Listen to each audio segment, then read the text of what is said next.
आज Doubtnut app download करें। Doubtnut पर अपने सभी गणित, रसायन विज्ञान, भौतिक विज्ञान और जीव विज्ञान के डाउट्स का करो सफाया। बस प्रश्न की फोटो खींचो, एक ही प्रश्न को क्रॉप करो और तुरंत वीडियो सोल्यूशन पाओ। अभी डाउनलोड करें। हेलो एवरीवन, तो यहाँ पर हमारा दिया गया सवाल है कि वक्र y is equal to X जब x 0 से 1 के बीच में है तथा 2 माइनस एक्स जब x 1 से 2 के बीच में है तथा x अक्ष द्वारा x इज इक्वल टू 0 से x इज इक्वल टू 2 तक परिबद्ध क्षेत्रफल वर्ग इकाई में है। तो यहाँ पर हमें 4 ऑप्शन दिए गए, हमें बताना होगा कि उस परिबद्ध क्षेत्रफल का मान क्या है।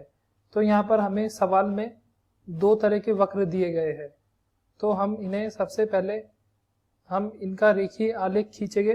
तो यहाँ पर हमारे पास 2 अक्ष है, x अक्ष तथा y अक्ष। यह हमारा y अक्ष है और यह हमारा x अक्ष है। तो यहाँ पर जो हमारा पहला वक्र है x is equal to 1 4 x 1 से बीच में है, तो जो हमारा यह वक्र होगा, यह वक्र हमारा मूल बिंदु से होकर गुजरेगा और यह वक्र कुछ इस तरह से होगा। यह हमारा वक्र है x is equal to y is equal to x।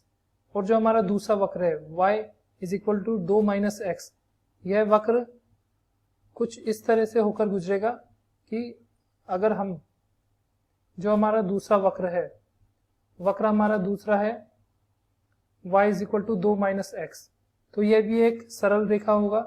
जब हम x का मान इस वक्र में 0 रखेंगे तब हमारे पास y का मान 2 आ जाएगा, और जब हम इसमें y का मान 0 रखेंगे तब हमारे पास x का मान 2 आ जाएगा।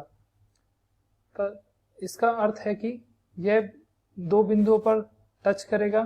पहला बिंदु होगा यहाँ पर, जब x का मान 0 है तब y का मान 2 होगा, और जब y का मान 0 है तब x का मान 2 होगा। तो यदि यह x इज इक्वल टू 1 है, यह x इज इक्वल टू 2 है, तो हमारा दूसरा वक्र कुछ इस तरह से होगा। यह हमारा दूसरा वक्र होगा। तो हमें दिया गया है कि यह वक्र है 2 माइनस एक्स, और यह वक्र तब होगा जब x का मान 1 से 2 के बीच में है। तो अगर हम देखें कि हमारा जो पहला वक्र है वह तब मान्य है जब x का मान 0 से 1 के बीच में, और जो दूसरा वक्र है वह तब मान्य है जब x का मान 1 से 2 के बीच में है।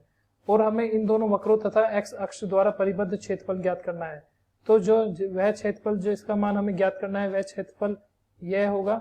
हम देख सकते हैं कि ये एक त्रिभुज है जिसकी लंबाई है 2 और इसकी ऊंचाई है 1। तो हमें इस त्रिभुज का क्षेत्रफल ज्ञात करना होगा। तो त्रिभुज का क्षेत्रफल होगा इज इक्वल टू, हम जानते हैं कि क्षेत्रफल का सूत्र होता है 1/2 गुणा लंबाई गुणा ऊंचाई। तो इस सूत्र का प्रयोग करते हुए हम त्रिभुज का क्षेत्रफल ज्ञात कर सकते हैं। तो हमें जो त्रिभुज का क्षेत्रफल होगा वह होगा 1/2 गुणा लंबाई कितनी है इस त्रिभुज की, वह है 2, और ऊंचाई कितनी है इस त्रिभुज की, वह है 1। तो यहाँ से हमें जो उत्तर प्राप्त हुआ है वह है 1 वर्ग इकाई। यही हमारा उत्तर होगा। तो यह कौन सा ऑप्शन प्रदर्शित करता है? यह ऑप्शन नंबर 3। Thank you. कक्षा 6 से 12वीं से लेकर नीट, IIT, JEE वो एडवांस के लेवल तक 1 करोड़ से ज्यादा छात्रों का भरोसा। आज ही डाउनलोड करें डाउटनेट ऐप या व्हाट्सएप करें अपने सारे डाउट्स 8400 400 400 पर।